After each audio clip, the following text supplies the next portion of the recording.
Bueno, yo diría que intentaríamos ir empezando, Horacito, así que te queda, Yes, te queda a cargo start. vos, ¿eh? Te queda a cargo vos, está Hernán Y Vicky. y Vicky, bueno, qué bueno verlos ahí, Hola. así que están Hernán y Vicky. ¿Mm? Vamos a estar orando, ténganlo en cuenta, vamos a estar orando por la salud de Daniela también. No dejemos de orar, no solamente en esta reunión, sino diariamente.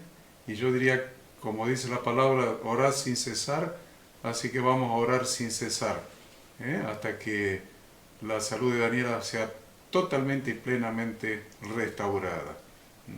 Así que lo dejamos a Horacito que haga algo, porque lo veo muy, muy cómodo. ¿Sí? Mi amor. Hoy estoy más tranquila. Qué Bueno, bueno. también aprovechamos para agregar a las oraciones del grupo, que sería bueno hacer un listado de temas para orar. La, la vida de Maru, que está atravesando hay algunos inconvenientes personales, y ahí la salud de Pablo y Gabriela, que andan medios apestados, con fiebre y qué sé yo. Oh. Ese Pablito no termina de recuperarse, pero a ver, lo más raro es que haya frenado a Gaby, que bueno, que es muy fuerte. Pero bueno, nada, ahí están, así que también los agregamos en las oraciones. Ok. Gracias, Sora. Ok. Así que bueno, Horacio J, todo tuyo. Así de fácil, mira qué fácil lo resuelve este, ¿eh? Así yo también lo resuelvo, ¿eh? Bueno, bueno, hoy el tema es el segundo, ¿se acuerdan que les había anunciado? Que era comiendo el Cordero Pascual en la Santa Cena. Y yo les había pedido que lean Éxodo capítulo 12, desde el versículo 1 hasta el 13. Y eso es lo que vamos a reflexionar muy brevemente en este encuentro, en esta reunión. Eh, entonces, vamos ¿Pusiste a a... grabar? Acá me pregunta si puse a grabar. Sí, sí, y bueno, y muy bien. Unos cuantos de nosotros andamos pendientes de la luna, porque la verdad que esto que estamos estudiando depende de la luna. Yo Usted, vivo en la luna. bueno, eso me decía mi mamá cuando yo era chico, Bueno, algunos y sí. yo no sabía si era... eh, ahora no sé, en aquella época yo pensé que era una ofensa, pero ahora me doy cuenta que andamos mirando para arriba a ver cuándo empieza el mes, digo, no, habrá sido una ofensa, tal vez. Yo me enojaba, decía mi mamá, me dice que estoy en la luna, pero bueno, ahora estamos muy pendientes de la luna porque queremos saber el día exacto en que tenemos que celebrar la Pascua, ¿no? Entonces, si nosotros le prestamos atención, la luna se va a hacer visible, una rayita pequeñita de la luna, cuando aparezca, ahí vamos a brindar, dijimos, ¿no? No, esto no lo hacen otras iglesias, ni otros grupos, ni otras congregaciones, ni otras quejilá, ni otras eclesías, no lo hacen. Nosotros vamos a imponer esta moda, que cuando veamos la luna vamos a hacer un brindis, el que tenga eh, Malbec puede usarlo, el que tenga espumante puede usarlo, las chicas pueden usar un blanco dulce y vamos a brindar cuando veamos la luna. Ahora, según eh, los diferentes estudios y las páginas que andan dando vueltas por ahí, siguen el recorrido de la luna, aparentemente se va a hacer visible entre viernes, sábado o domingo. O sea que vayan comprando bastantes barritas de azufre por si no sale el viernes y no la vemos, entonces vamos a estar el sábado mirando para arriba otra vez y si no sale el sábado el domingo y ya ahí nos va a doler el cuello, entonces vamos a andar con la barrita de azufre a cuesta. pero en esos 3 días tenemos que ver la luna. Cuando veamos la luna nos vamos a comunicar por medio del grupo, acá este grupo de WhatsApp de la comunidad de Fe del Aire, y vamos a celebrar. En Jerusalén, cuando esto sucede, se toca el shofar, ya sea el cuerno de cabra o el de antílope, creo que es. Entonces, el que tenga un shofar en su casa, tóquelo. Yo no tengo, así que como no tengo el shofar para meterme en la boca, algo lo va a reemplazar y masticaremos algo también, No solamente beberemos, sino masticaremos, ¿viste? Pues no se puede beber con el estómago vacío. Así que eso Freddy lo sabe bien, por eso está mirando atentamente, no con el estómago vacío, así que algo vamos a tener que masticar. Cuando veamos la luna, no se anticipen, no se anticipen. Será viernes, sábado o domingo. Entonces, ¿qué es lo que estamos haciendo? Estamos recibiendo el nuevo año según el calendario de Dios. Muy interesante es recibir dos cosas, el nuevo mes, obviamente, el nuevo mes, pero también el nuevo año según el calendario de Dios. Entonces, vamos a analizar un poquito qué significa esto de comer el Cordero Pascual en la Santa Cena. La lectura, que la vamos a hacer nuevamente, la va a hacer Ada, de esos 13 versículos del libro de Éxodo, capítulo 12. Éxodo 12, del 1 al 13. Y pasamos a la lectura. Habló Jehová a Moisés y a Aarón en la tierra de Egipto, diciendo: Este mes os será principio de los meses, para vosotros será el primero de los meses del año. Hablad a toda la congregación de Israel, diciendo: En el 10 de este mes tómese cada uno un cordero según las familias de los padres, un cordero por familia. Mas si la familia fuere tan pequeña que no baste para comer el cordero, entonces él y su vecino inmediato a su casa tomarán uno según el número de las personas, conforme al comer de cada hombre haréis la cuenta sobre el cordero. El animal será sin defecto, macho, de 1 año, lo tomaréis de las ovejas o de las cabras, y lo guardaréis hasta el día 14 de este mes, y lo inmolará toda la congregación del pueblo de Israel entre las 2 tardes. Y tomarán de la sangre y la pondrán en los 2 postes y en el dintel de las casas en que lo han de comer. Y aquella noche comerán la carne asada al fuego, y panes sin levadura, con hierbas amargas lo comerán. Ninguna cosa comeréis del cruda, ni cocida en agua, sino asada al fuego, su cabeza con sus pies y sus entrañas. Ninguna cosa dejaréis de él hasta la mañana, y lo que quedare hasta la mañana lo quemaréis en el fuego. Y lo comeréis así, ceñidos vuestros lomos, vuestro calzado en vuestros pies y vuestro bordón en vuestra mano, y lo comeréis apresuradamente. Es la Pascua de Jehová. Pues yo pasaré aquella noche por la tierra de Egipto y heriré a todo primogénito en la tierra de Egipto, así de los hombres como de las bestias, y ejecutaré mis juicios en todos los dioses de Egipto. Yo, Jehová. Y la sangre os será por señal en las casas donde vosotros estéis. Y veré la sangre y pasaré de vosotros, y no habrá en vosotros plaga de mortandad cuando hiera la tierra de Egipto. Muy bien. Eso es, ya lo hemos leído el miércoles pasado, lo estamos leyendo, ustedes ya lo leyeron 2 o 3 veces durante la semana, y lo estamos repasando nuevamente ahora. Vamos a tomar este pasaje solamente para analizarlo versículo por versículo para empezar.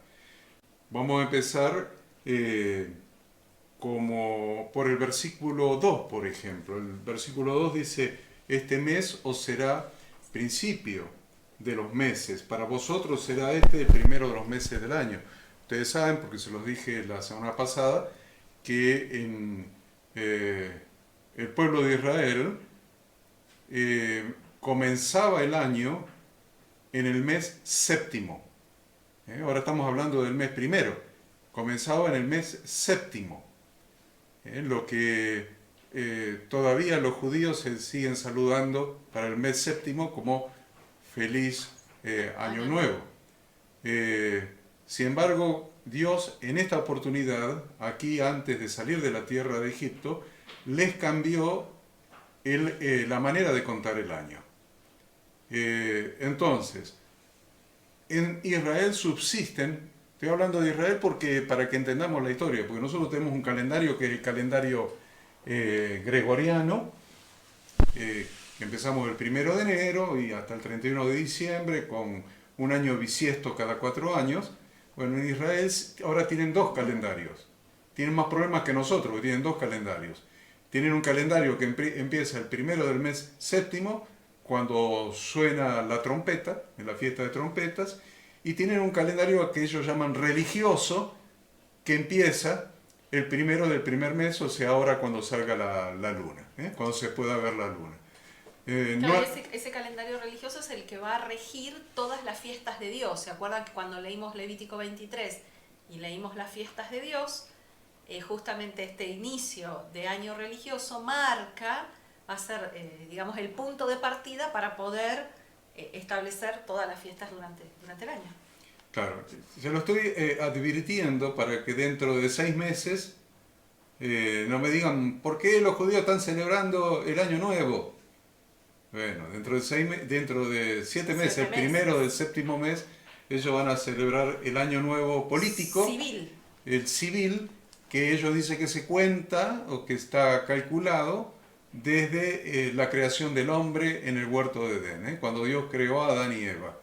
Entonces, siguen celebrando ese Año Nuevo civil, más este que estableció Dios en Éxodo capítulo 12, que es, ellos le llaman el Año Nuevo, el calendario religioso, y para nosotros, que somos hijos de Dios y somos la congregación de Dios, tenemos uno solo, que es este.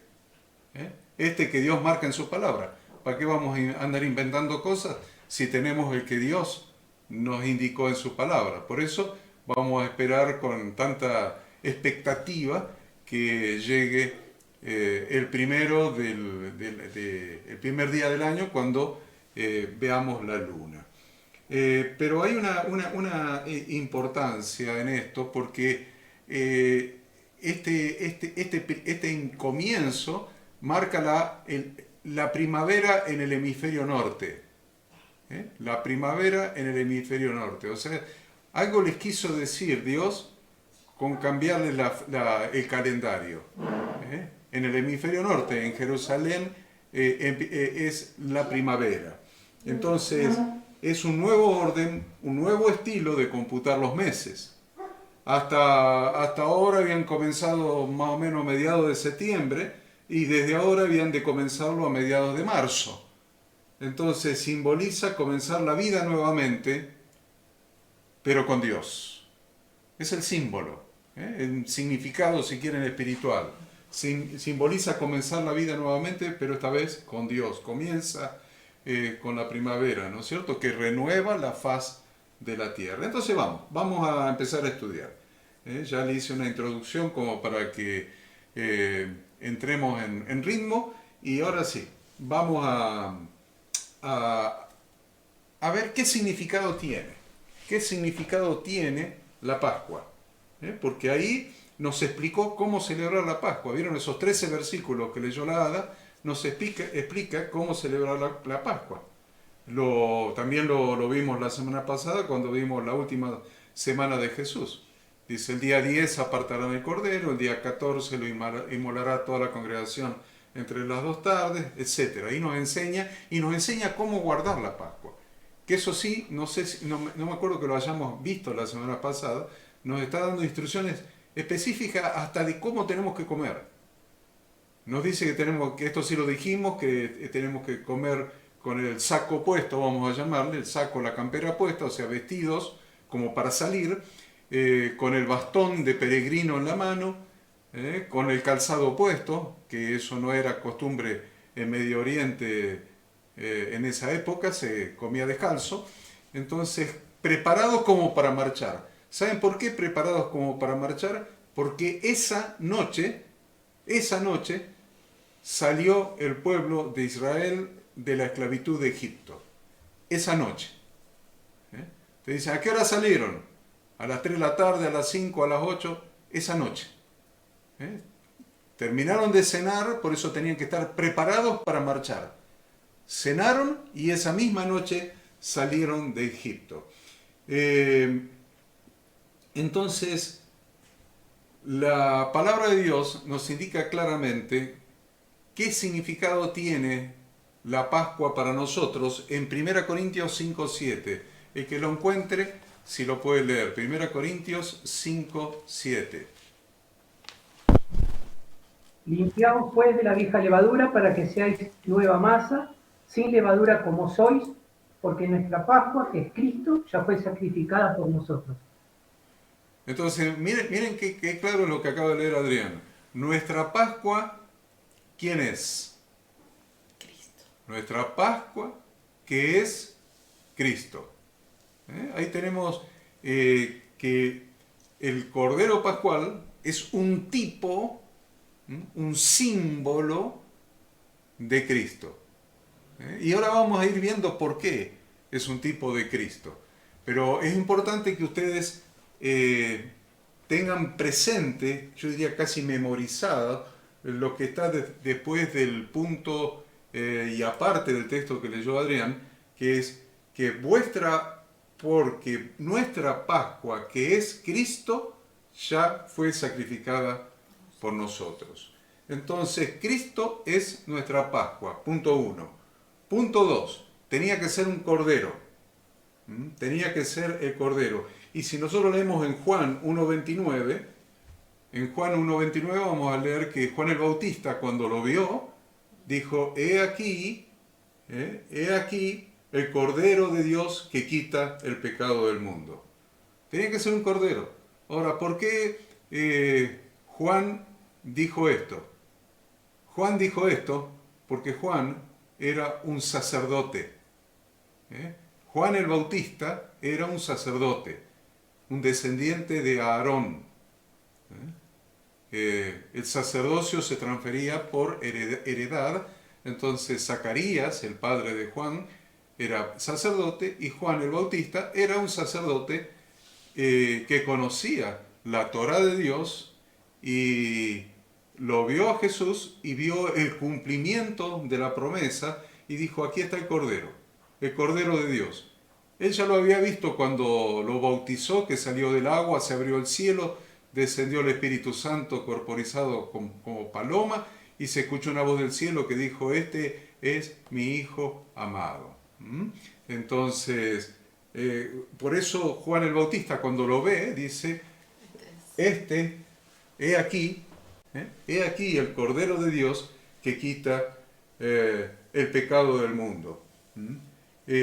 Un cordero, las características de un cordero. Yo recuerdo cuando era chico, mi papá compró un cordero, lo alimentó un tiempo hasta que se hizo un poco más grandecito y después lo mató para comerlo.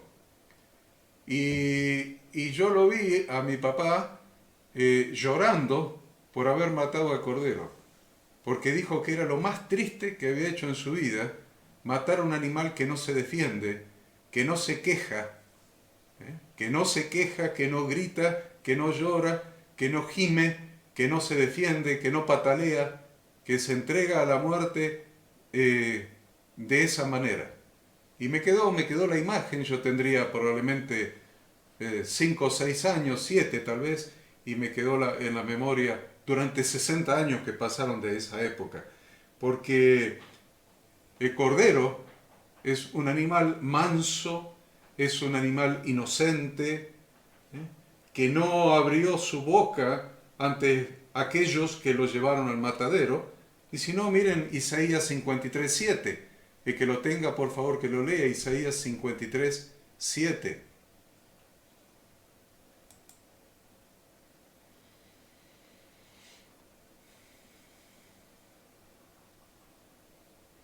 Andamos con Biblia sin Isaías. Ni la Gaby, que siempre lo tiene ahí a mano, tiene la Biblia, me parece. No. Angustiado él y afligido, no abrió su boca, como cordero fue llevado al matadero, y como oveja delante de sus trasquiladores enmudeció y no abrió su boca. Qué bárbaro ese texto, ¿no? ¿Saben que el libro de Isaías fue escrito 700 años antes que naciera Jesucristo? 700 años antes que naciera Jesucristo. Y miren cómo lo describe el profeta Isaías, como acaba de leer allí Adrián. Angustiado él y afligido, no abrió su boca. Como cordero fue llevado al matadero y como oveja delante de sus trasquiladores. Enmudeció y no abrió su boca. Impresionante. Tenía que ser un cordero. Entonces, ustedes que están anotando, punto 1, pusimos Cristo es nuestra Pascua. Punto 2, tenía que ser un cordero. Punto 3, había de ser sin defecto. Sin defecto. Ahí en el versículo 5 de Éxodo 12, que es la lectura central, si vamos buscando otras lecturas, pongan una marca, algo, un papel, el dedo del pie, lo que quieran ahí en Éxodo 12, porque ahí ese es el que estamos analizando. Ese es nuestro texto base. Ese es nuestro texto base. Y ahí leíamos en el versículo 5 que el animal será sin defecto, macho de un año. Si ustedes miran en 1 Pedro 1, 18 y 19, vamos, el que lo encuentre, que lo lea, por favor. 1 Pedro 1, 18 y 19.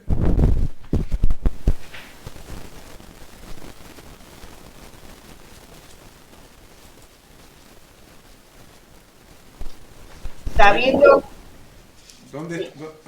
Marisa, bien, adelante. sabiendo que fuiste rescatado de nuestra vana manera de vivir, lo cual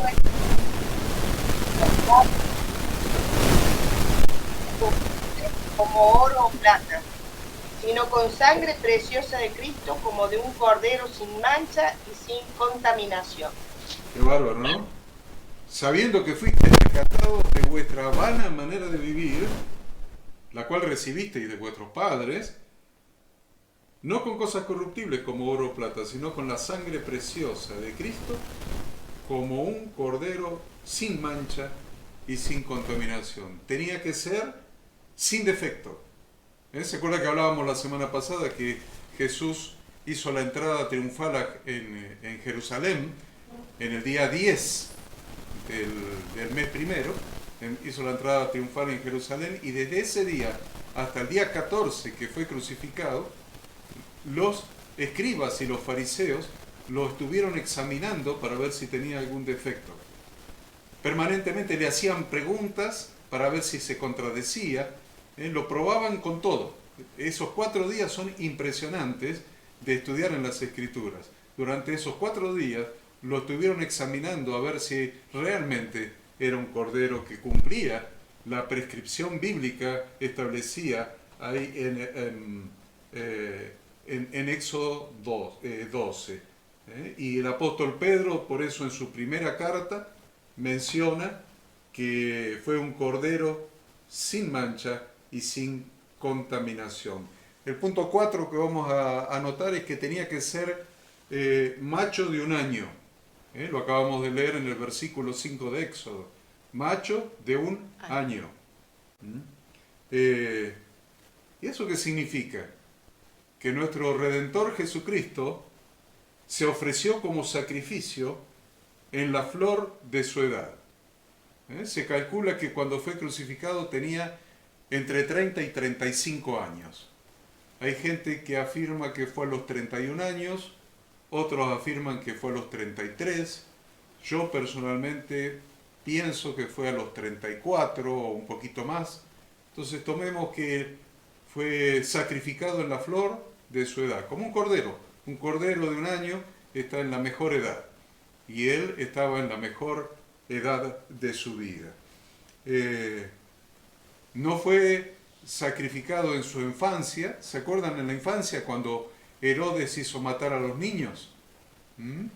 No. Cuando Jesús nació, claro, que Herodes decreta la matanza de todos los niños menores de 2 años. pero a Jesús no lo mató, porque Jesús tenía que ser el cordero que fuera sacrificado en la flor de su edad, en su mejor edad. Punto 5. Tenía que ser apartado 4 días antes. Eso ustedes lo leen en Éxodo 12, en el versículo 3 y en el versículo 6. 4 días antes. Eso nos habla de la designación anticipada de Jesucristo como nuestro Redentor. Designación anticipada de nuestro Señor Jesucristo. En el mismo día en que el Cordero Pascual debía ser puesto aparte, Jesús hizo la entrada triunfal en Jerusalén 4 días antes de ser sacrificado. Y Pedro estaba muy inspirado en su primera carta. Primera Pedro 1, 20 y 21. Primera Pedro 1, 20 y 21.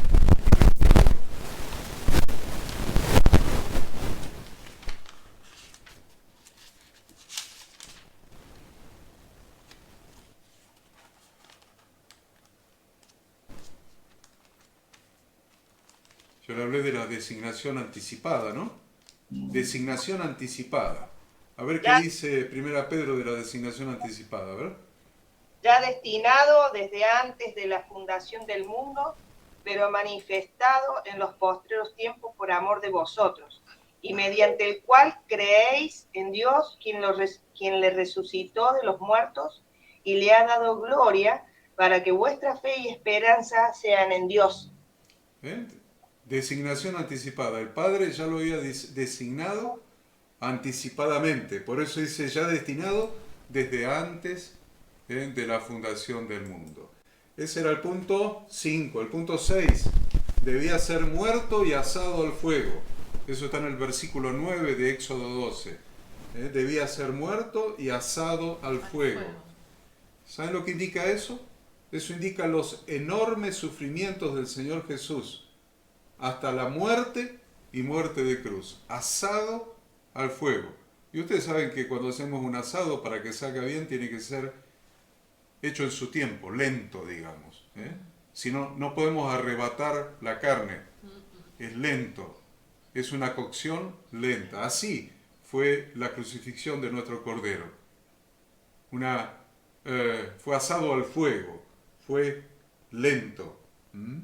Filipenses 2:8 nos dice que Él, estando en la condición de hombre, se humilló a sí mismo, haciéndose obediente. ¿Hasta cuándo? Hasta la muerte y muerte de cruz. Asado al fuego. Era la peor muerte que podía sufrir un ser humano. No se olviden que los dos malhechores que estaban crucificados, uno a la izquierda y otro a la derecha, a las 6 de la tarde, cuando fueron a la cruz, porque no podía quedar, según la Torá, no podía quedar nadie colgado en un madero, entonces tenían que bajarlo y sepultarlos. Los otros dos malhechores estaban todavía vivos. Y si ustedes hacen la cuenta, entre las 9 de la mañana y las 6 de la tarde,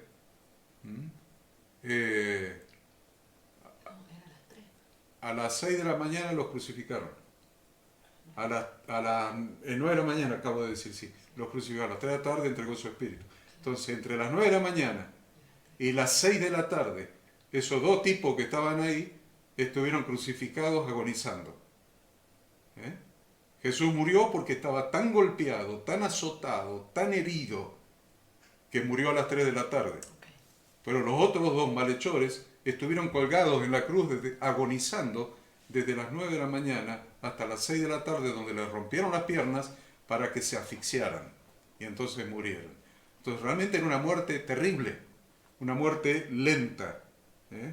Entonces es una muerte que equivale, por eso dice, haciéndose obediente hasta la muerte, y la muerte más terrible que se puede sufrir estando colgado toda esa cantidad de tiempo sin poder respirar. Al no poder respirar se apoyaba en sus propios pies, que estaban atravesados por los clavos, y colgado en sus manos para que los pulmones se pudieran incorporar un poco de aire. Así que eso es lo que significa ser muerto y asado al fuego. 7. Debía ser matado por toda la comunidad. Eso lo leímos allí. inmolado por todo el pueblo, matado por toda la comunidad. Fue inmolado, dice Hebreos, una vez y para siempre. Una sola vez y para siempre. Para quitar de en medio el pecado. Y realmente ustedes dicen, pero ¿cómo fue inmolado por toda la comunidad? Miren lo que dice Lucas 23:18. Lucas 23:18 le va a dar una pauta de que fue inmolado por toda la comunidad. A ver quién lo lee.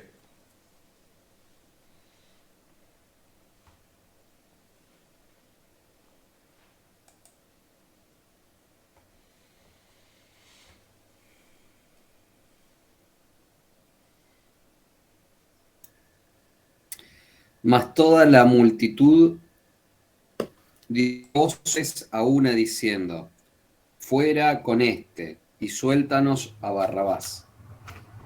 ¿Bien? Toda la congregación, toda la comunidad, todo el pueblo lo inmoló. Ahí está el cumplimiento de que lo debía inmolar toda la congregación entre las 2 tardes. Entonces todo el pueblo gritaba, crucifícale, suéltanos, preferimos a un malhechor como Barrabás y a este justo, crucifícale. Y punto 8, le vamos a dar 8 nomás puntos, es al cordero no se le podía quebrar ningún hueso. Miren Éxodo 12:46, pues no llegamos hasta el 46, llegamos hasta el 13, ¿se acuerdan? En el 12:46. ¿Vieron lo que dice ahí? Se comerá en una casa, y no llevarás de aquella carne fuera de ella, ni quebrarás hueso suyo. Ni quebrarás hueso suyo. Si ustedes van a Juan 19:33, Juan 19:33,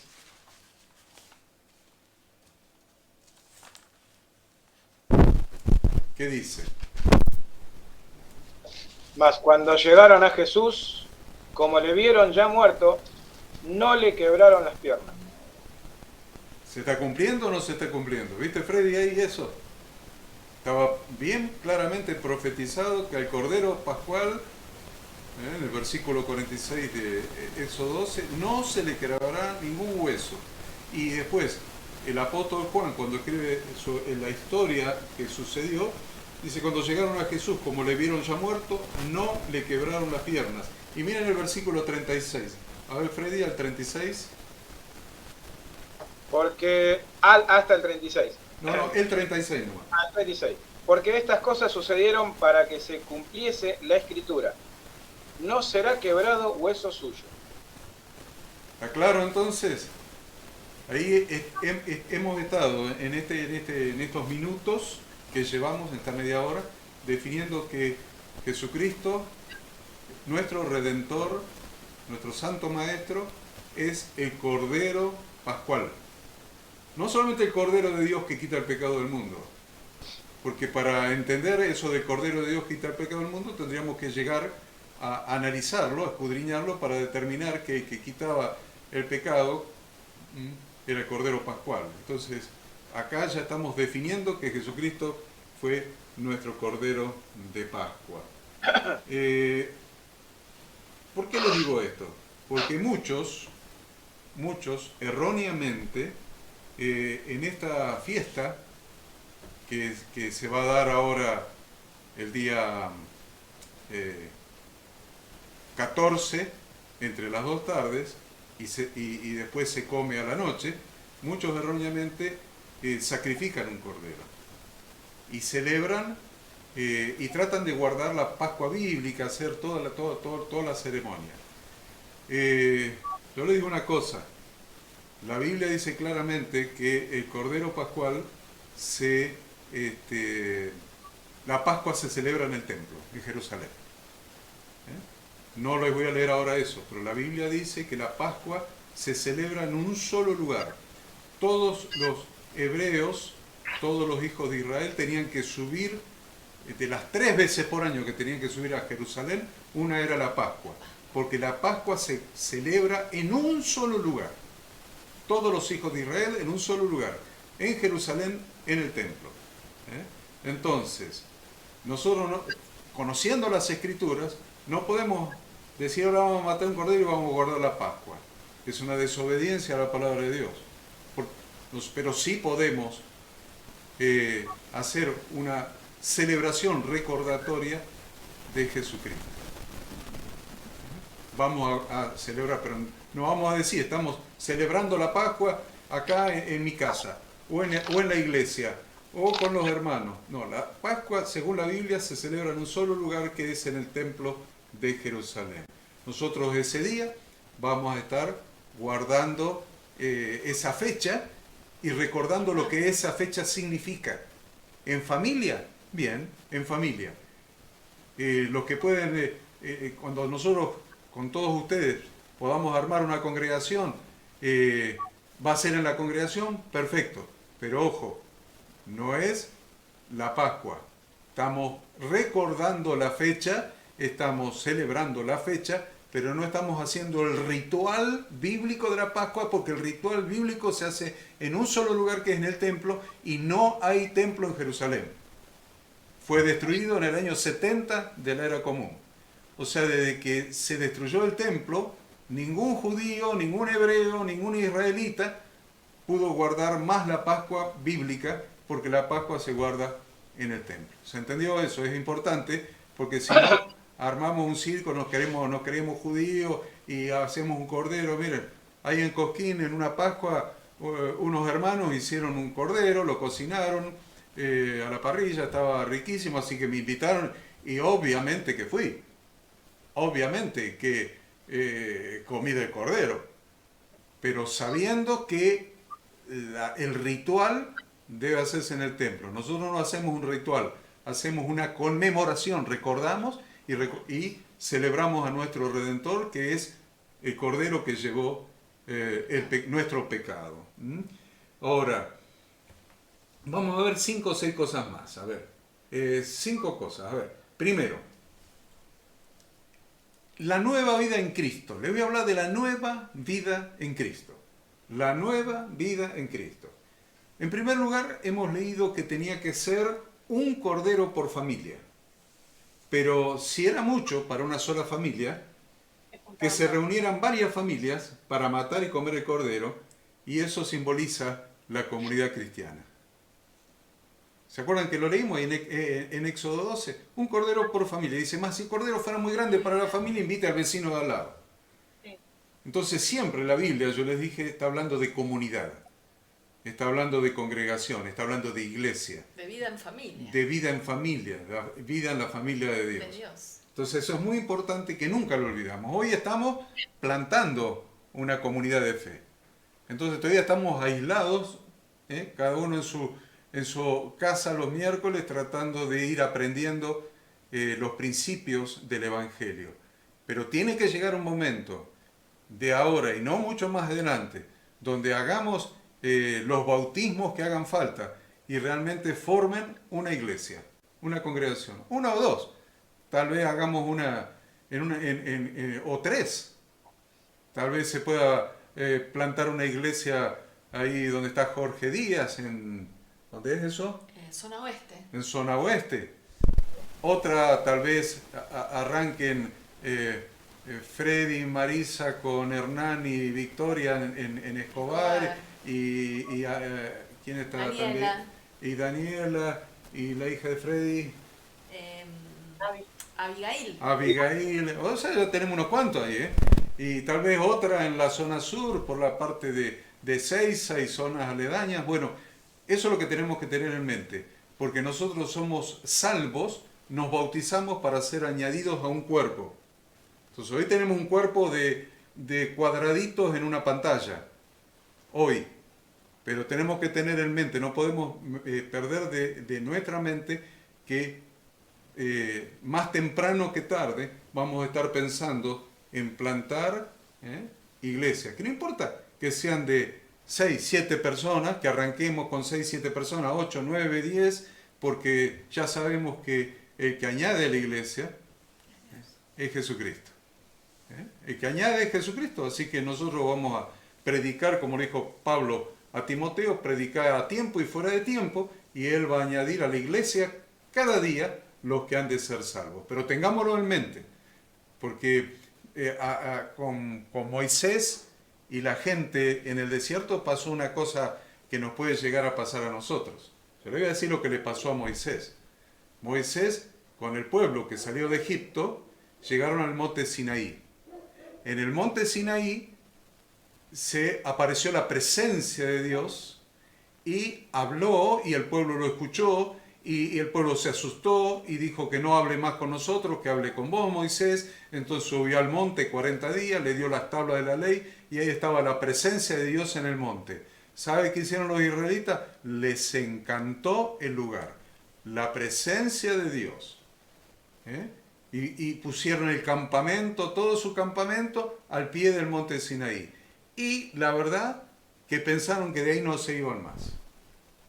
Estaban muy bien protegidos y por la presencia de Dios.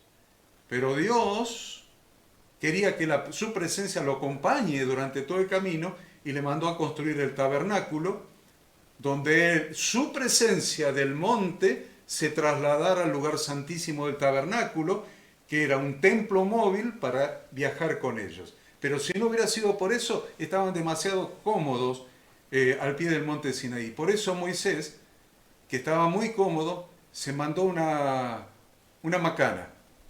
Una macana.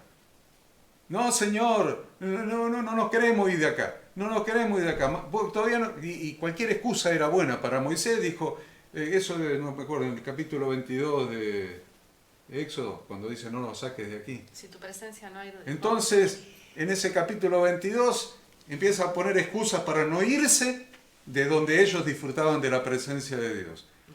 Y dice, no me indicaste todavía quién me va a acompañar. Pará, faltaba 40 años para llegar. Y no me indicaste quién me va a acompañar. Y excusas tras excusas tras excusas. Y en el capítulo siguiente le dice, si tu presencia no hay de ir con nosotros, no nos saques de aquí. Y todas las excusas de Moisés. Esas eran excusas frágiles de un tipo que se había puesto en la cómoda. Se había puesto en la cómoda. Estaba en una posición cómoda, estábamos cómodos acá, y entonces no me indicaste quién va a ir con nosotros, quién va a ir conmigo, y después siguió con las excusas, si tu presencia... Pero Dios no le había dicho que su presencia iba a ir con él, y no solamente iba a ir con él, sino que él iba a introducir al pueblo en la tierra prometida. Y yo creo que una de las cosas por las que no entró Moisés a la tierra prometida, además de haber golpeado la roca y haberse puesto como el que hacía el milagro Aarón y él, yo creo que empezó su decadencia cuando dijo, si tu presencia no hay, con las excusas estas, Dios dijo, flaco, vos no estás preparado para entrar, porque vos te querés quedar cómodo acá. Y la verdad que la vida del creyente es una vida que se avanza y que se obedece y se cumple el propósito de Dios. Entonces dice, mi presencia irá contigo y te daré descanso. Y Moisés otra vez le contesta, si tu presencia no ha de ir con nosotros, no nos saques de aquí.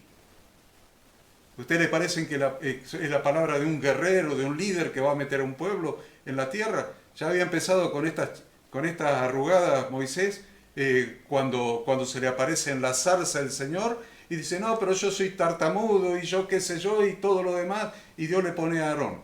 Ya siempre Moisés buscando la cómoda, no jugándose la vida por el reino de Dios. Y si yo le voy a decir una cosa, lo dijo Martin Luther King, si no tenés un motivo por el cual dar la vida, arriesgar la vida y darla, tampoco tenés un motivo para vivir.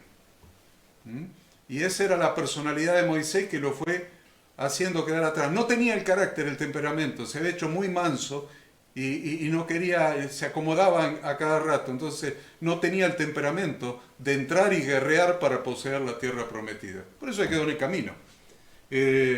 Entonces, eso está en Éxodo 33, 15. Éxodo 32 y 33, está eso. En el 32 empiezan las excusas y en el 33... le dice, si tu presencia. Y cuando Dios le contesta, mi presencia irá contigo y te daré descanso. ¿Por qué le tiene que contestar? Si tu presencia no va conmigo, no nos saque de aquí. ¿Se dan cuenta que estaba arrugando el tipo? El tipo se había puesto muy manso y no quería arriesgar. Entonces, chicos, tengamos por delante el objetivo de que vamos a establecer 1, 2, 3 iglesias allí donde cada uno de ustedes está. Gracias a Dios, Dios juntó ahí ¿cómo es? A las familias de Freddy con la de Magallanes y demás. Bueno, ahí tienen unos cuantos. Y por el otro lado otros tantos. Y bueno, el Horacito para apoyarlos tendrá que, no sé, recibirse lo más pronto posible para tener un poco más de tiempo y poder brindarles el apoyo. Y hacer muchos kilómetros. Y hacer muchos kilómetros. Así Que me gusta. Bueno, pero tengamos esto en mente porque no nos podemos quedar. Porque Dios para sacarlo a Moisés, salió de la presencia, salió la Shekinah, la presencia sale del monte Sinaí, se mete en el lugar santísimo y lo acompaña. Y lo acompaña hasta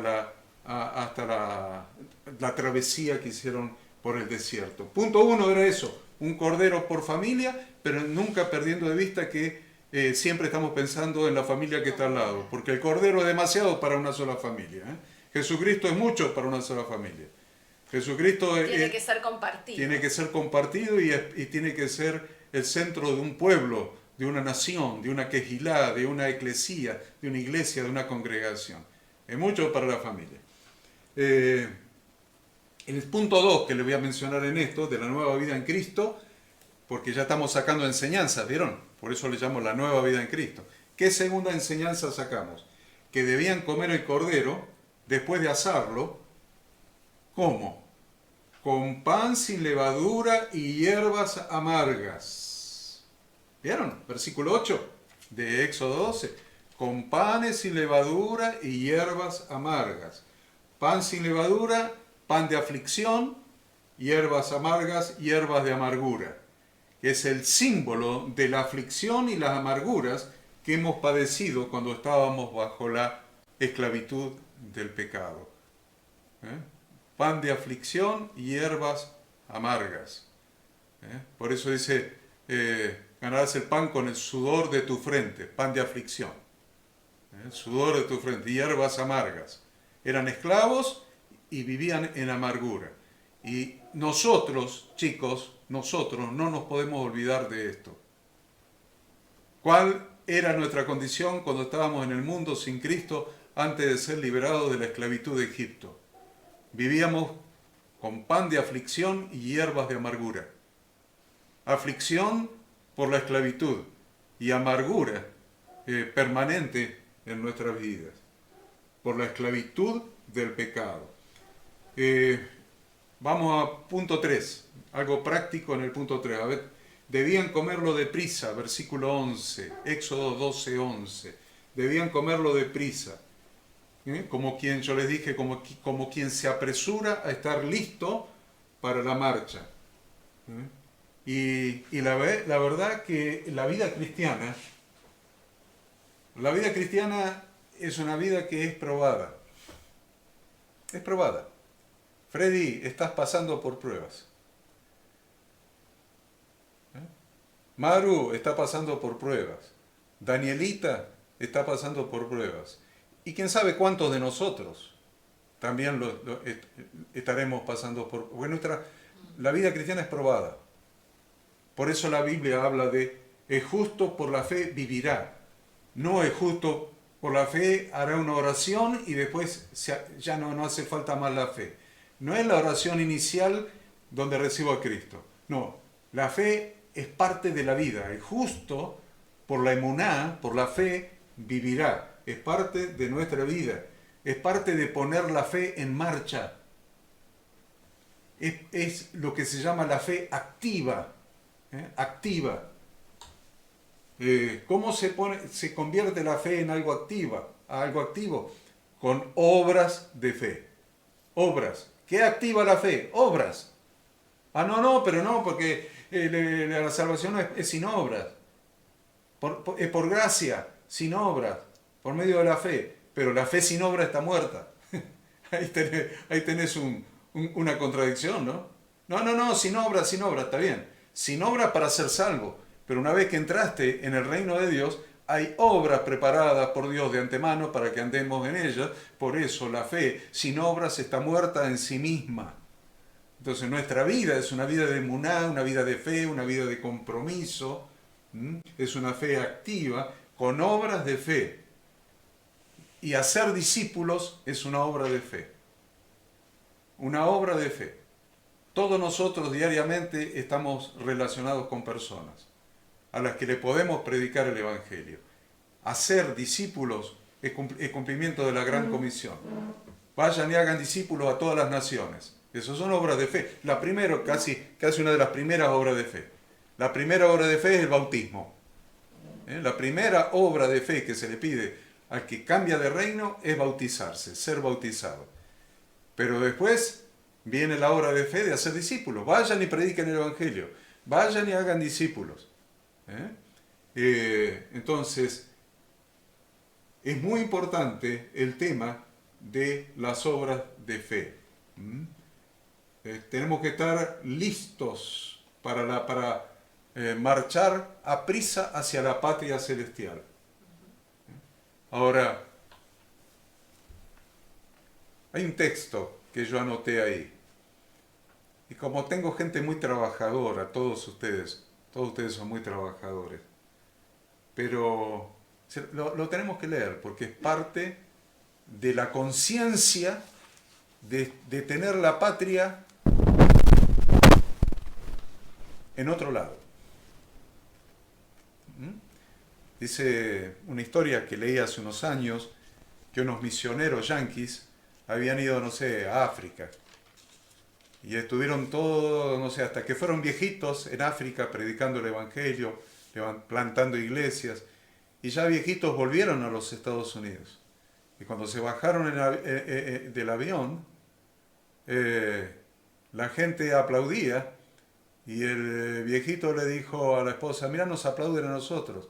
Pero no era ellos, aplaudían a un artista que venía atrás. Uno de estos ahora que se andan pegando un cachetazo y qué sé yo. Entonces aplaudían a un artista que venía atrás. Y entonces el viejito se puso muy triste, se puso a llorar y le dijo a la viejita, mirá, hemos servido a Dios predicando el Evangelio durante 50 años de nuestra vida. Llegamos a nuestra patria, llegamos a los Estados Unidos, llegamos a nuestra patria y nadie nos saluda, nadie nos reconoce. Y la viejita le contestó, el problema, ¿sabes cuál es? Que esta no es tu patria, esta no es nuestra patria. Nuestra patria es la patria celestial. Así que no te preocupes si no te reconocen en esta patria, porque el Señor te reconoce en la patria celestial a la que pertenecemos y nos hacemos tesoros en los cielos, porque un día llegaremos ahí y no viviremos como acá 80, 100 años. En la patria celestial viviremos primero 1000 años con Jesucristo sobre la tierra y luego una eternidad en la Nueva Jerusalén. No te preocupes por los tesoros de esta tierra. Y entonces les pido por favor que me lean Mateo 6 del 19 al 21.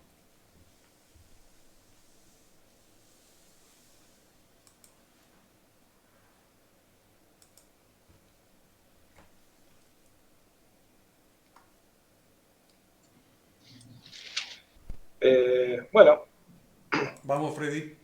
dice, no os hagáis tesoros en la tierra, donde la polilla y el orín corrompen, y donde ladrones minan y hurtan.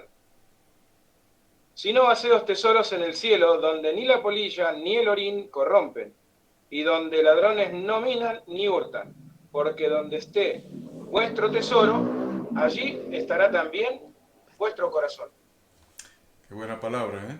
Buena y muy parecida al texto que les voy a dar ahora, porque el punto 4, según Éxodo 12:10, dice que no debían dejar nada para la mañana siguiente.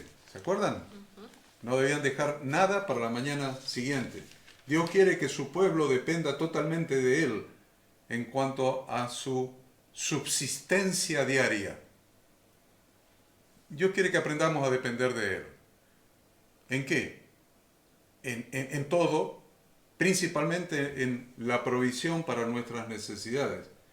Por eso Jesús decía, no os afanéis por el día de mañana, porque el día de mañana traerá su afán. Basta a cada día su propio mal. Entonces, a veces estamos demasiado afanados, preocupados por el día de mañana. Afanado quiere decir ansiosos, ¿no? Ansiosos, Demasiado preocupados. ansiosos por el día de mañana, demasiado preocupados por el día de mañana. Y Dios quiere que vivamos en emuná. Si quedó algo de cordero, hay que quemarlo. No se puede dejar nada para mañana. Si ustedes miran la historia del maná, cuando un rato antes de Éxodo 12, cuando salieron de Egipto, Dios les da el alimento diario. ¿Y saben qué pasaba? Tenían que juntar una medida que se llamaba un gomer, una medida para cada persona, del maná que caía, el pan que caía del cielo, que Dios enviaba. Y si juntaban de más, supónganse juntaban 2 o 1,5 de la medida, lo que quedaba de un día para otro se podría. Criaba gusanos. Excepto lo que juntaban el sexto día. El sexto día juntaban el doble. Doble porción. La doble porción, una para el sexto día y la otra quedaba para el séptimo día. Y paradójicamente no se podría la que quedaba para el día siguiente. Era el único día que si quedaba no se echaba a perder. Lo que se juntaba el día primero y se dejaba para el 2 se podría. El 2 para el 3 se podría. Pero Dios le dijo, junten el sexto día doble porción. Para así no salen a recoger en Shabbat. Y no se podría el maná. Entonces Dios siempre estuvo preocupado por la provisión de sus hijos. Siempre. No son pocos años, son 40 años en el desierto, viviendo en tabernáculos, en tiendas, en carpas, en enramadas. Y no sabían si al otro día iban a tener agua para beber. Bueno, comida sí, porque Dios les mandaba el maná. Habían aprendido a depender de Dios. Mira, a veces Dios nos enseña a depender de Él y a veces no nos gusta como nos enseña. Porque es un Padre que nos disciplina y nos enseña a depender de Él. Hay algo muy importante que está en el versículo 7 de Éxodo 12:7. Lo vamos a dar como punto 5 a esto. Que es algo muy, muy, muy importante. ¿Qué dice Éxodo 12:7? Y tomarán de la sangre y la pondrán en los 2 postes y en el dintel de las casas en que lo han de comer. Bueno, yo les voy a explicar algo que ustedes no lo han escuchado nunca en ninguna iglesia que han estado antes, con relación a los 2 postes y en el dintel. Podría explicar algo más en relación al umbral y el receptáculo que había en el umbral para la sangre, pero si no me iría mucho de tema, solamente le voy a hablar de los 2 postes. En la tierra de Egipto, las casas se dedicaban a los dioses de Egipto. ¿Se acuerdan quién eran los dioses de Egipto? No, yo tampoco. Pero eran muchos. Tenían una pila de dioses Muchos. impresionante. Entonces, las casas se dedicaban a los dioses de Egipto. ¿Cómo se dedicaban? Se escribían sus nombres en los postes de la puerta de entrada a la casa. ¿Se entendió eso? Se escribían el nombre de Osiris, qué sé yo, de andá a saber cómo se llamaban los tipos, en los postes de las puertas de entrada a las casas. Entonces, imagínense, con tantos dioses, cómo estarían las puertas, los postes, los postes del marco, el marco quería decir, el marco de la puerta de la entrada, una sola entrada a la casa, no había una puerta de entrada, una de salida, no había una de salida a la azotea, una sola puerta, con los marcos, los 2 postes, y todos los egipcios escribían ahí el nombre de los dioses, que protegían a su casa, la diosa de la fertilidad, el dios del sol, el dios de la comida, el dios pescado, la diosa cara de rana, todo eso tenían y lo mandaban ahí, escribían. Se ríe Marisa y Freddy, pero la plaga de las ranas en Egipto, ¿se acuerdan la plaga? Sí, cada plaga. Cada plaga está destruyendo dioses de Egipto. Cada plaga Entonces hay una estaba dios- destinada a destruir una deidad egipcia. Cada plaga está relacionada con, Deidad con un dios de Egipto, con una deidad. Demostrando que Dios de Israel era superior a ese Dios que los egipcios veneraban. Entonces sí que había una diosa con cara de rana y por eso vino la plaga de ranas para demostrarle quién era Dios a la diosa cara de rana esa. Ahora, imagínense, vamos a imaginar por un momento esos dos postes, ese marco de la puerta, todo escrito con imágenes, en jeroglífico, todo escrito con los nombres de los dioses que protegían la casa, la fertilidad, el trigo, la comida, todo lo demás. Y usted dice, no, pero esos eran los egipcios. No, señores, los judíos también, los hebreos, perdón, los israelitas. Los israelitas también. ¿A ustedes les parece que los israelitas vivían en Egipto y no habían incorporado los dioses de Egipto? Muchos sí. Habían incorporado los dioses de Egipto. Y las casas de los israelitas también tenían el marco de la puerta con los nombres de esos dioses. Si no hubieran hecho eso, los hubieran encarcelado, matado, torturado por no adoptar los dioses del faraón. Entonces los israelitas también tenían los dioses. ¿Y saben qué hicieron? ¿Qué les manda hacer el Señor? La sangre del cordero van a pintar arriba de los dioses. Van a pintar arriba del nombre de los dioses. Eso es lo que significa pintar los dos postes y el dintel con la sangre del cordero. Están pintando, están borrando. La sangre del cordero borra los dioses de la idolatría. Los borra. Los borra. Desaparecen los nombres de los dioses de la idolatría. Entonces, además, lo que hacía eso es que sus casas se distinguirían, a partir de esa pintada, se distinguirían de la casa de los egipcios. Entonces, estamos entre la idolatría de otros dioses o la autoidolatría, lo que se llama egolatría, la adoración del Dios yo, o el Cordero de Dios, la sangre del Cordero. ¿Con qué pintamos los postes y el dintel de nuestro corazón? Les podría hablar del umbral, pero no voy a hablar del umbral. Les tendría que explicar por qué a la novia, cuando se casan, se la levanta en brazos y se la hace entrar a la habitación en brazos. Eso es para que no pise el umbral. Una simbología que es un tema espiritual para otra enseñanza. Miren qué interesante, ¿no? El tema es que no se tiraba la sangre, sino que se usaba. Es símbolo de la aplicación de la muerte de Cristo a nuestra alma.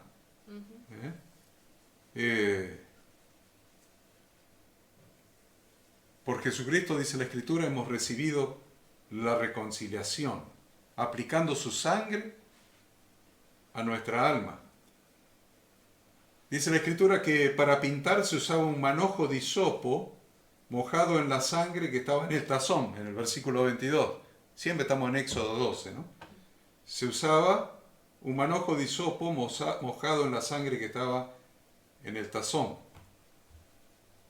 ¿Cuál es el manojo de hisopo que nosotros usamos para aplicarnos la sangre de Jesucristo? ¿Cuál es? ¿Qué le parece?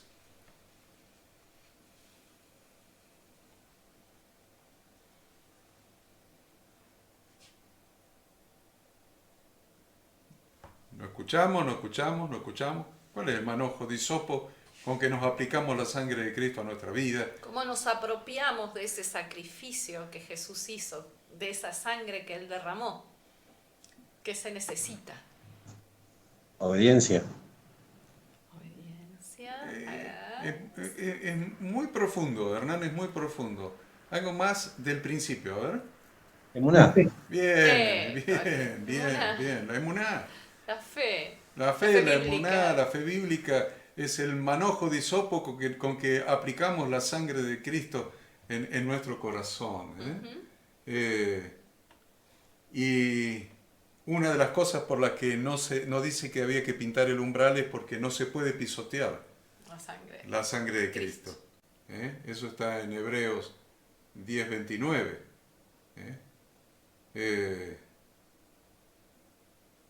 A ver, Hebreos 10:29. Hay algo interesante en Hebreos 10:29 para que lo leamos y les pueda hacer alguna observación. El que lo tenga, que lo lea, por favor. Hebreos Dice, 10. dice, ¿cuánto mayor castigo pensáis que merecerá el que pisoteare al Hijo de Dios y tuviere por inmunda la sangre del pacto en la cual fue santificado e hiciere afrenta al Espíritu de gracia? Si después Freddy va a leer tranquilo el contexto, ¿eh? Cómo viene ese pasaje bíblico. Está hablando de las obras y el que peca. ¿Y cómo dice que el pecado abunda, sobreabunda la gracia? Si ahí en ese pasaje bíblico está diciendo que el que peca pisotea la sangre de Cristo y es la única vez que se menciona espíritu de gracia. Está haciendo afrenta al espíritu de gracia. ¿No era que cuando el pecado abunda, sobreabunda la gracia? Y él está diciendo que el que peca deliberadamente está haciendo, pisoteando la sangre de Cristo y haciendo afrenta al espíritu justamente de gracia. Eso es para estudiar. Más adelante lo vamos a estudiar, más adelante. Por ahí el año que viene o el otro. Pero me lo anoto para estudiarlo, porque es interesante. La otra cosa Horacio, sí.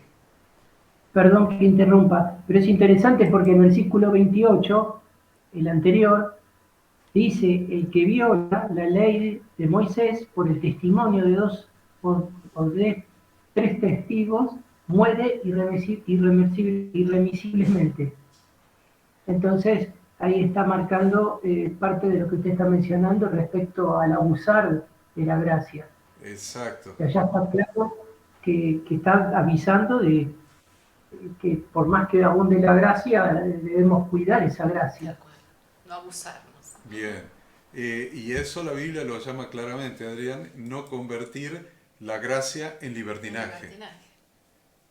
No convertir la gracia en libertinaje. No poner como excusa que como Dios me perdona y Dios me ama, entonces yo puedo seguir pecando y Dios eternamente va a seguir perdonando mis pecados, porque entonces no hay un cambio de vida, no hay un verdadero arrepentimiento, no hay frutos dignos de arrepentimiento de esta nueva vida en Cristo. Uh-huh. Y es muy importante que entendamos que no se puede volver a crucificar a Jesucristo cada vez que pecamos. ¿Qué hacemos? ¿Lo crucificamos de vuelta cada vez que pecamos? ¿Cómo es el asunto? También más adelante se lo voy a enseñar esto cuando hablemos de la gracia. Vamos a hablar de la gracia más adelante. La sangre que pintaba estaba visible. Entonces cuando pasaba el ángel de la muerte, la sangre guardaba del ángel de la muerte la sangre de Jesucristo que pinta nuestras vidas. Ya no estoy hablando de corazón solamente, La sangre de Jesucristo que pinta nuestras vidas nos guarda de Satanás. No nos puede hacer nada. No nos puede hacer nada. Y vos decís, no, pero Satanás me está atacando. Puede decirlo, qué sé yo. Alguno de los miembros de esta comunidad de fe del aire que está pasando tribulaciones. Yo les digo una cosa. Cuando Satanás llega a tentarnos, es porque Dios se lo permitió, porque nosotros somos hijos de Dios. Cuando Satanás llega a tener alguna acción contra nuestra vida, es porque Dios se lo permitió. Entonces, nosotros, en lugar de mirar a Satanás, debemos decirle, Señor, ayúdame a pasar esta prueba. Porque si realmente vos le permitiste al enemigo hacerme algo, es porque me querés enseñar algo. Probablemente el miércoles que viene vamos a tratar este tema el miércoles que viene, el de las pruebas.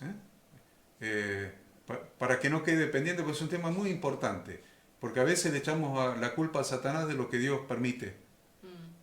Y acuérdense que a los hijos de Dios Satanás no nos puede tocar, si es que el Señor no se lo permite. Y si el Señor se lo permite, ya no es tentación, sino que es una prueba para enseñarnos algo. Entonces, preparémonos, el miércoles que viene vamos a hablar de esto, porque vamos a ser sometidos a prueba, porque nuestra fe para Dios es mucho más preciosa que el oro, que aunque perecedero es sometido a prueba, Entonces nuestra fe va a ser probada. Chicos, nuestra fe va a ser probada. Ninguno de nosotros va a pasar al escalón siguiente si no pasa la prueba que el Señor nos va a ir poniendo en el camino. Si pasamos la prueba, gloria a Dios. El Señor se va a glorificar y se va a manifestar en nosotros y nos va a bendecir y va a bendecir a otros a través nuestro. Ahora, ¿para qué se mataba el cordero? 5 cosas más. El cordero se mataba para comerlo. Así debemos comer a Cristo a través de su palabra. ¿Cómo comemos a Cristo? A través de su palabra para nutrirnos espiritualmente y recibir fuerzas. Miren Juan 6, 53 al 55, a ver quién lo encuentra. Juan 6, del 53 al 55.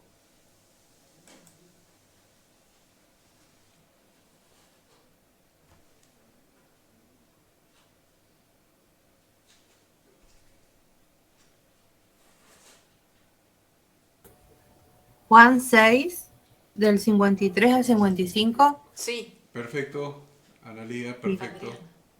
Adriana. Me conecté con la línea de mi hermana. Bueno. Adriana, sí.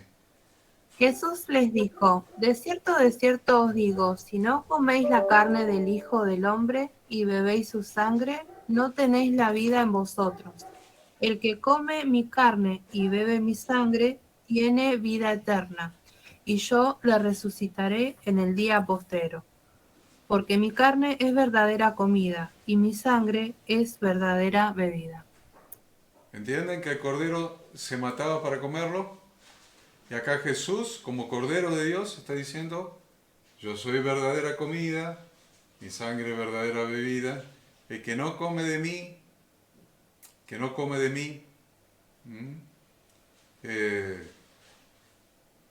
cuántas cosas tendría que decir de esto, pero vamos a avanzar, si queda tiempo al final decimos algo. El cordero dice que debía ser comido completamente, ¿se acuerdan? Completamente. No dejar nada para el día siguiente. Todos los aspectos de Cristo deben ser incorporados. Deben ser comidos completamente.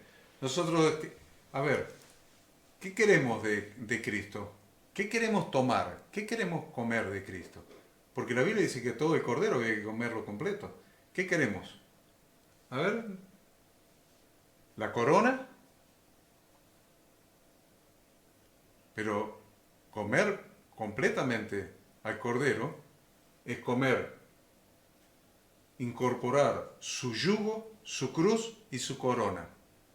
A nosotros nos gusta su victoria, nos gusta su gloria, nos gusta que Él venció.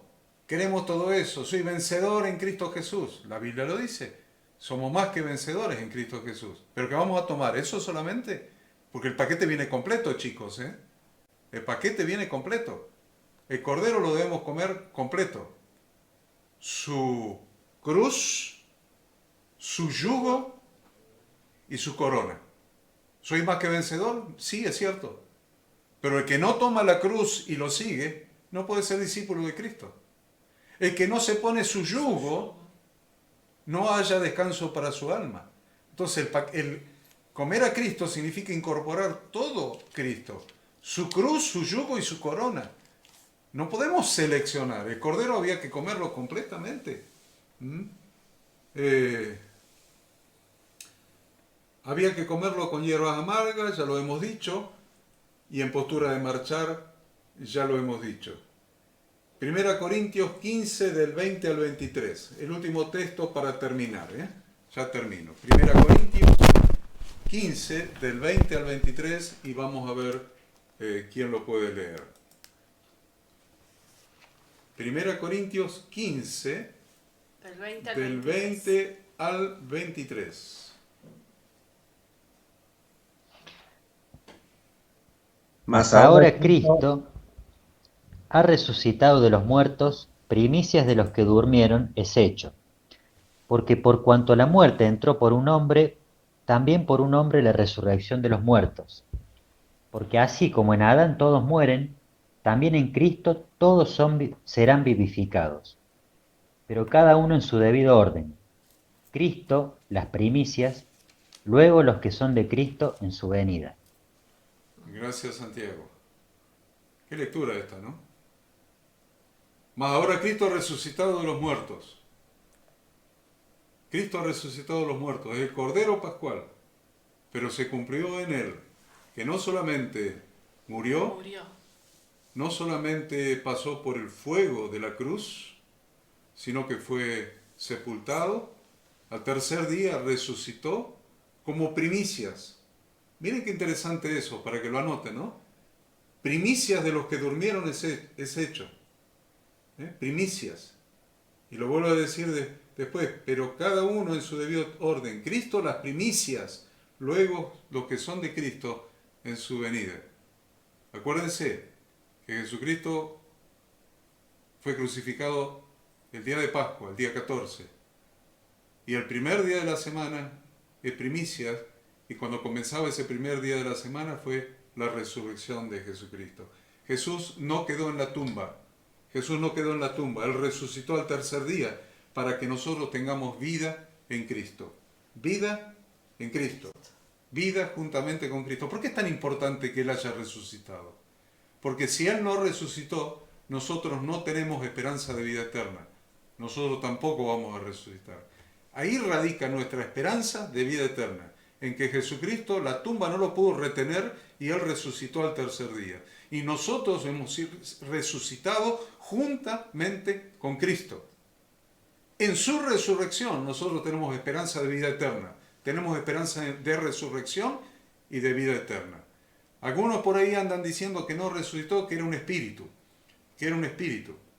Que era su espíritu, que no resucitó. Pero yo les digo una cosa. Cuando llegaron a la casa de los discípulos que iban camino a Emaús, Jesús partió el pan y comió pan con ellos. Cuando Pedro con otros 6 o 7 se fueron a pescar, Jesús estaba en la orilla, les cocinó un pescado y comió con ellos. Un espíritu no come. Todo eso después de la resurrección. Después de la resurrección sucedió todo eso y un espíritu no come. Cuando Tomás le dice, toca mis manos y toca mi costado, y Tomás lo puede tocar, a un espíritu vos no lo podés tocar, sin embargo, Tomás pudo tocar a Jesús. Entonces, en la resurrección de Cristo, nosotros tenemos esperanza de resurrección y de vida eterna. La Pascua simboliza, como lo dije al principio, el comienzo de un nuevo tiempo. Es el primer día de la nueva vida que Dios te da a través de su Hijo Jesucristo. Es el comienzo de la primavera para tu día. Hoy es el tiempo de salvación. Hoy es el día de recibir de manos de Jesús la salvación, comer su cuerpo, beber la sangre del nuevo pacto que por nosotros ha sido derramada para remisión de los pecados. Aceptemos una vez más esta salvación que Él ha comprado para nosotros. Yo quiero decirles que la cena del Señor, la Pascua es una prefigura de la cena del Señor, aunque se haya hecho un día antes. Es una prefigura, la Pascua, de la cena del Señor. Pero más importante, o tan importante como esto, es que es una prefigura del banquete mesiánico en la segunda venida de Cristo. Hay un banquete mesiánico. Están las bodas del Cordero. Hay un banquete cuando Jesucristo vuelva. Por eso Él dijo, aquí yo estoy a la puerta, en Apocalipsis 3:20. Aquí yo estoy a la puerta y llamo. Si alguno oye mi voz y abre la puerta, cenaré con Él y Él conmigo. Cenar con Él es participar con Él de su cena. De su cena. Ya sea en la Pascua, ya sea en la última cena antes de su crucifixión, el banquete mesiánico, o cenar con Él, que es símbolo de gozo, según Apocalipsis 3:20. Pero Apocalipsis 3:20 habla para el que venciere. Entonces, lo que voy a decir por último, vale la pena participar de la cena del Señor. Vale la pena entender lo que significa el sacrificio de Cristo como Cordero. Vale la pena comer el Cordero Pascual por lo menos una vez por semana. Ojalá todos los días, pero por lo menos una vez por semana. Comer a Cristo. Que leía, no recuerdo quién fue, recién, que come mi cuerpo y bebe mi sangre. Eso es la cena del Señor. Eso es la cena del Señor. Y yo les digo una cosa, y lo voy a dar como cierre. Vayamos pensando en un bautismo. Vayamos pensando que los que no han pasado por las aguas del bautismo, vayan pensando en hacerlo. Porque así como hemos aceptado que la Iglesia romana, para comulgar, lo cual es la cena del Señor, comulgar es la cena del Señor. De la Eucaristía. La Eucaristía, solamente que el cura se toma el vino y a vos te da el pan. Te da la hostia, el pan, y él se toma el vino, pero es la Eucaristía, es la cena del Señor. Para participar de la cena del Señor hay un requisito fundamental, básico, que es el bautismo. El bautismo. Entonces, cuando ya son grandecitos, toman la primera comunión, ¿sí? Toman la primera vez la Santa Cena, la primera comunión, la primera Eucaristía. Y nosotros hemos aceptado eso, pero muchas veces cuestionamos, cuando entendemos la palabra de Dios, vamos a la palabra de Dios, entendemos lo que nos dice la palabra de Dios, cuestionamos que nos tengamos que bautizar realmente como establece la palabra de Dios. Cuando Jesucristo dio la instrucción, id por todo el mundo y predicar el Evangelio a toda criatura, el que creyere y fuere bautizado será salvo. Entonces, vayamos pensando en un bautismo. Nosotros estamos dispuestos a viajar a Buenos Aires a hacer el bautismo de las personas que así lo decidan. Pero es importante que podamos participar de la cena del Señor. Y para participar de la cena del Señor tenemos que pertenecer a su iglesia. Y se pertenece a través de pasar por las aguas del bautismo. Piénsenlo. Les dejo esto como reflexión y les paso ahoracito lo que queda de la reunión. Bueno, gracias Horacio J, Horacio Grande. Es bien interesante cuando iban contando los detalles y yo lo del pórtico no lo conocía, entonces lo googleé y empecé a ver cómo dibujaban los dioses en la puerta y me sorprendí. Y es así la sangre del cordero, ¿no? Que limpia y tapa lo que está atrás y nos da un nuevo comienzo. Entonces, qué importante entender, qué importante profundizar en las enseñanzas y tener bien claro el cumplimiento de toda la escritura en Cristo y comer de Él y ir profundizando en nuestra relación con Dios. Y hubo muchas cosas hoy, hubo muchas cosas. La introducción a la prueba, entender que la prueba tiene un propósito. Hay mucho ahí, seguramente la semana que viene entraremos fuerte en ese aspecto y es súper importante. Y bueno, nada, ejercitemos el cuello, miremos la luna, dentro de poco vienen cosas buenas, hay una invitación a bautizarse, hay otro mensaje de la fe es acción, vamos a arrancar. Hoy hubo muchas, independientemente de la profundidad de la enseñanza que da para repasar, mirar el video de vuelta y mirar el material, hay muchos mensajes de acción. Así que los invito a profundizar en eso, a orar por nuestros hermanos de nuestra comunidad que están por ahí atravesando alguna dificultad emocional, espiritual o física, y para que Dios sea el que ponga su poderosa mano y pueda aliviar esta situación que algunos de nuestra comunidad está atravesando. Habiendo dicho esto, quería invitar a Freddy a cerrar con una adoración y Después, bueno, Adrián, me gustaría que cierres con una oración.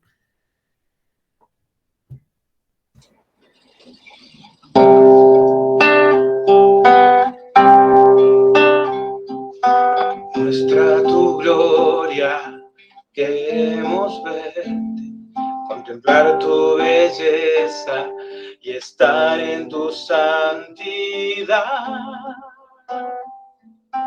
Muestra tu gloria aquí. Tú eres todo lo que necesito. En tu presencia por toda la eternidad. Muestra tu gloria aquí. Oh, oh. Estás aquí.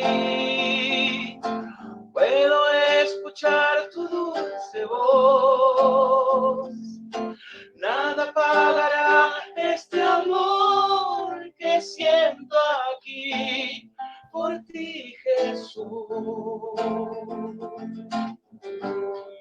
Yo viviré para adorarte, mi Rey. Yo quiero responder a tu amor que me encendió el corazón. Estás aquí. Puedo escuchar tu dulce voz. Nada pagará este amor que siento aquí por ti, Jesús. Yo viviré para adorarte, mi Rey. Yo quiero responder a este amor que me encendió el corazón. Estás aquí.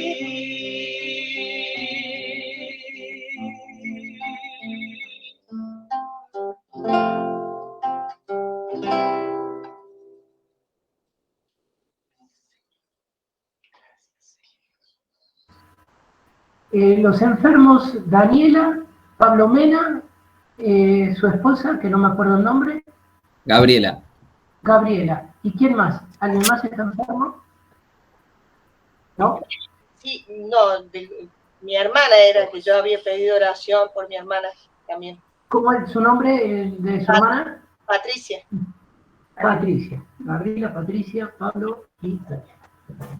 Amado Padre, Todopoderoso, Padre Celestial, quiero darte gracias por esta enseñanza que acaba de transmitir Horacio y Ada. Señor, bendícelos a ellos, bendice a mis hermanos, Padre, que hoy conocen un poquito más sobre ti, que estamos preparando nuestros corazones para esta Pascua. Algunos van a vivir su primera Pascua. Gloria a ti, Padre, que va a ser un hermoso regalo para sus vidas. Señor, también que abras esos corazones para aquellos que hoy están pendientes de testificar a través del bautismo del testimonio de tu Hijo, Señor. Tócalos para que realmente den ese paso, Señor, que sea de bendición para ellos, para su familia y también para todos nosotros, Señor, porque siempre es hermoso que algún hermano se arrepienta y vuelva a tu casa. Pido, Padre, para que podamos poner esta palabra en obra. Y también te pido por la salud de Daniela, Señor, te conozco, que ella está sufriendo, lo mismo Pablo, Gabriela, su esposa, y Patricia, la hermana de Maricel. Te pido, Padre, para que tú sabes qué problemas tienen ellos, para que los toques, para que toques aquellas partes de su cuerpo que deban ser restauradas, sanadas, aquellas cosas que no están funcionando bien, para que tú las corrijas, Señor. Tú eres nuestro restaurador, nuestro sanador, nuestro Dios todopoderoso. Señor, así que dejamos a tus pies para que estas personas, mis hermanos, Señor, puedan dejar atrás esta enfermedad, aflicciones, tristezas, que no pueden llevar una vida habitual y normal, Señor. Te ruego para que bendigas a sus familias, Padre, para que sirva de testimonio esta sanidad, para que la semana que viene las personas puedan dar testimonio como tú has obrado, Señor. Gracias, Padre, por esta oportunidad de compartir esta reunión con tantas personas a la distancia, Señor. Gracias en el nombre de tu Hijo, Jesucristo. Amén. Amén. Gracias, Adrián. Muchas gracias. Bendiciones gente. para todos. Gracias por estar. Dios los bendiga. Buenas noches. Nos vemos, bendiciones. Bendiciones. ¿Viste, Pablo, que la ibas a terminar contagiando a esa pobre mujer vos? Sí. Pero Sí. se restaura. Gracias por estar. Vicky, Hernán, un abrazo grande. Dele cariño. Gracias por todo. Bendiciones. Bendiciones. Dios los guarde. Bendiciones. Bendiciones.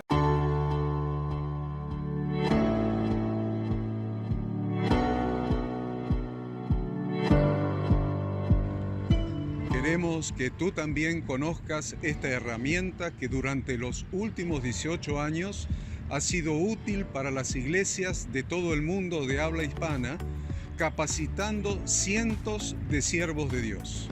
Las formas de aprender están cambiando y Ministerio Bíblico Internacional, a través de su facultad bíblica, brinda programas de formación ministerial bíblica, teológica y práctica para la multiplicación y edificación de la iglesia 100% online. Respondiendo a las necesidades de hoy, para aquellos que no cuentan con la posibilidad de asistir a clases presenciales, donde quiera que estés, en todo lugar, recibirás el material de estudio y verás las clases en vivo y on demand, accediendo a través de tu celular, PC, tablet o Smart TV.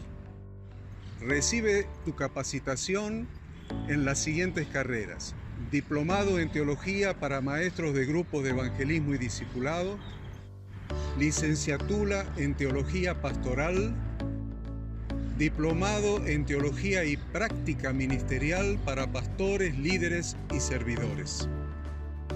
Súmate a los pastores que han organizado un grupo de estudio tutorial a distancia en la congregación con estudiantes locales y de las otras iglesias de la zona. Esta es tu oportunidad como seguidor de Cristo para comenzar tus estudios y completar tus exámenes desde la comodidad de tu hogar y en los horarios que tengas disponibles. Súmate al liderazgo de este tiempo y adquiere las habilidades, herramientas y valores necesarios para impactar el mundo con la palabra de Dios y transformar la vida de aquellos que creen al Evangelio. Para más información, ingresá a facultadbiblica.com.